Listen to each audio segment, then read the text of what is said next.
এটা ইন্ডিয়া বস, এখানে সবাই হুঁশিয়ারি মেরে চলে যেতে পারে না। ইংল্যান্ডে এসেছিল হুঁশিয়ারি মারতে, ঢুকে গেছে। অস্ট্রেলিয়াও এসেছিল হুঁশিয়ারি মারতে, সেও ঢুকে গেছে।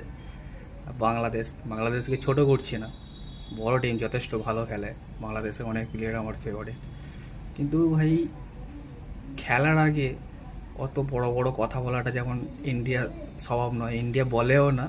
ইন্ডিয়া যেটা করে দেখাতে চায় সেটা খেলার মাধ্যমে করে দেখাতে চায়। তোমরা যে এত বড় বড় কথা বলে দিলে, এরপর যখন পুরো সিরিজটাই হেরে যাবে, অবশ্যই ফাইট দেবে যখন।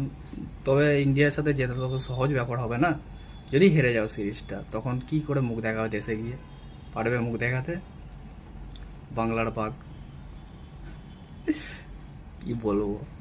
রোহিত শর্মা কি বলেছিল মনে আছে তো? আমরা খেলায় জবাব দেবো, মুখে না। ইংল্যান্ড